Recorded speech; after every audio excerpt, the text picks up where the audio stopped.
Hello अस्सलाम वालेकुम guys, this is me Ramisha Khan from RFR sisters. और आज मैं आपके लिए लाई हूँ एक गुड न्यूज़। और वो गुड न्यूज़ ये है कि क्योंकि मैं नॉवेल्स मुझे पढ़ने का शौक़ है और मेरे फ्रेंड्स ने मुझे आइडिया दिया कि क्यों ना नॉवेल्स के भी रिव्यूज़ दिए जाएँ, तो मैंने बोला हाँ क्यों ना नॉवेल्स के भी रिव्यूज़ दिए जाएँ अपने चैनल पर। तो अब से मैं आपको नॉवेल्स जो मैं पढ़ूँगी उनके आपको रिव्यूज़ दिया करूँगी। तो निम्रा अहमद, जिनको आप जानते होंगे, एक बहुत ही मशहूर और मारूफ नावल निगार हैं। उनके बहुत सारे नावल मशहूर नावल हैं, जिनमें नमल, अमरबेल, हालिम, सबने पढ़े होंगे, ये नावल्स हैं। तो उनका मैंने एक नावल चूज़ किया है जिसका मैं आज आपको रिव्यू देने वाली हूँ, जिसका नाम है हालिम। हालिम की स्टोरी क्या है?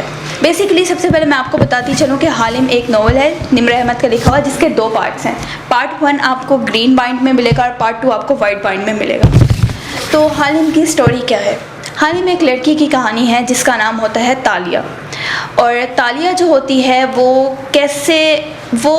एक सोसाइटी में जब आती है, बेसिकली वो टाइम ट्रैवल करती है। टाइम ट्रैवल करके वो 15वीं सदी से आती है 20वीं सदी में। अब टाइम ट्रैवल जब वो करती है तो टाइम ट्रैवल होता क्या है? टाइम ट्रैवल होता है कि आप एक सदी से दूसरी सदी का सफ़र करते हैं। वो सफ़र कैसे करते हैं? जादू के ज़रिए। उसका बाप जो होता है उसे बम्बोरो होता है, बम्बोरो कहते हैं कि शिकारबाज होता है। शिकारबाज कहते हैं बम्बोरो, मतलब जो ऐसा जादू बनाता है जिससे आप एक सदी में दूसरी सदी में ट्रैवल कर सकते हैं। तो अपने बाप के बनाए हुए जादू के ज़रिए वो 21वीं सदी में आती है, 15वीं सदी से। और यहाँ पे वो डिफरेंट कैरेक्टर्स के साथ रहना शुरू करती है।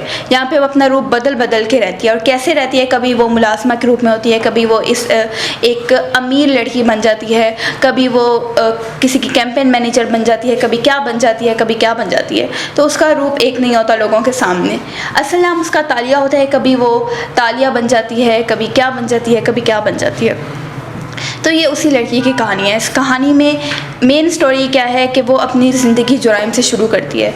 जब वो 15वीं सदी से 21वीं सदी में आती है तो उसके साथ लोगों का रवैया बहुत बुरा होता है। उसे तशद्दुद किया जाता है उस पर, वो यतीम खाने में बहुत जुल्म होता है उस पर। उसके बाद उसको कोई अडॉप्ट करता है और वो उन पर जुल्म करते हैं। फिर क्या कहते हैं, उसकी शादी हो जाती है और वो भी उसको स्मगल कर देते हैं। तो इस सब में उसको ये एक नतीजा वो लेती है कि कभी भी आप ज़िंदगी अच्छे तरीके से नहीं गुजार सकते अगर आप अच्छे बन के रहें। तो ये सोच के वो बुरी बन जाती है और यहाँ से वो अपनी क्रिमिनल लाइफ का आगाज़ करती है।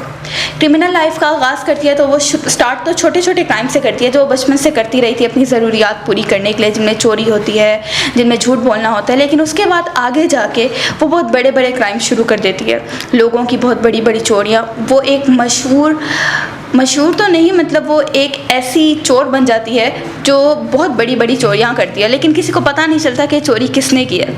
उसकी चोरियाँ तो मशहूर होती हैं मगर वो ख़ुद पकड़ी नहीं जाती। फिर वो उन्हीं चोरियों के जो सबूत होते हैं वो एक इन्वेस्टिगेटर बन के देती है। उन लोगों को कौन करती है, वो कौन कैसे करती है, कौनिंग होता क्या है? बेसिकली कौन होता है, आप एक बंदे से जो करवाना चाहते हैं वो करवाएं। वो कैसे करवाएं कि आप उसके लिए ऐसे हालात बना दें जिससे वो आपकी बात मानने पे मजबूर हो जाए और उसे लगे कि वो वही कर रहा है जो उसको वो करना चाहता है।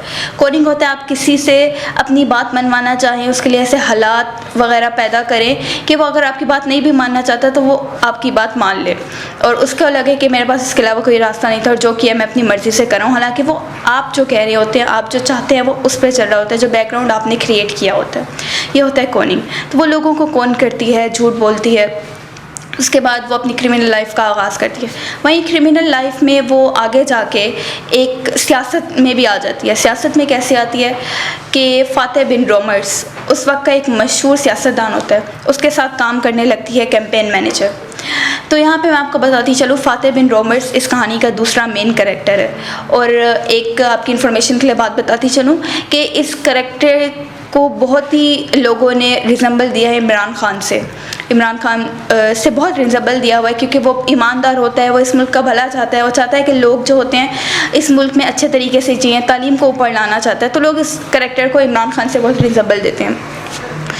तो फ़ातेह जो होता है वो ईमानदार होता है, तो वो जब फ़ातेह उसकी ज़िंदगी में आता है एज अ सियासतदान, तो वो उससे इंस्पायर होती है और उसे लगता है हाँ वाकई मुझे भी अच्छी ज़िंदगी गुजारनी चाहिए, तो अपने जुराइम से पीछा छुड़ाना चाहती है। और इस सब के दौरान वो 2-3 बार टाइम ट्रैवल कर चुकी होती है। वो दोबारा 15वीं सदी में जाती है अपने बाप के पास, और वहाँ से जब दोबारा 21वीं सदी में आती है, फिर 15वीं सदी में जाती है, फिर 21वीं सदी में आती है। और इस सब में उसे ये पता चल जाता है कि 15वीं सदी में भी जुराइम के साथ उसे ज़िंदगी नहीं गुजार सकती, और 21वीं सदी में भी, दोनों में वो अच्छा बनना चाहती है, और दोनों में उसके हालात बहुत मुश्किल होते हैं। और फिर इस कहानी में आपको मैं बताती चलूँ क्या होगा। इस कहानी में पढ़ के आपको मिलेगा क्या? इस कहानी में पढ़ के आपको ये मिलेगा, आपको कौन पता चलेगा कि आपको कोई कैसे कौन कर सकता है और आप किसी को कैसे कौन कर सकते हैं। अब ये डिपेंड आप पे करता है कि आप क्यों कौन करते हैं। पॉजिटिव वे में करें वो आप पे डिपेंड करता है, नेगेटिव में करें आप पे डिपेंड करता है। इसी नावल में ही हमें बताया गया कि शुरू में तालिया ने नेगेटिवली कौन किया था, और फिर आगे जाके वो उसी कॉनिंग को पॉजिटिवली यूज़ करती है अपने उन्हीं जुराइम से पीछा छुड़ाने के लिए। एक और बात जो इसमें बताई जाती है कि आपने लोगों के झूठ कैसे पकड़ने हैं। बहुत सी ट्रिक्स हैं अगर आप इसमें नावल को पढ़ेंगे, क्योंकि वो चोर है तो इन्होंने आपको ताले खोलने वगैरह इन चीज़ों की बहुत ट्रिक्स दी हुई हैं जिन्हें आप पॉजिटिवली यूज़ कर सकते हैं अगर आप करना चाहें तो। इस नावल में पढ़ के आपके नॉलेज में इजाफा होगा, आपको पता चलेगा हमें किसी का सच कैसे पकड़वाना है, झूठ कैसे पकड़वाना है, किसी को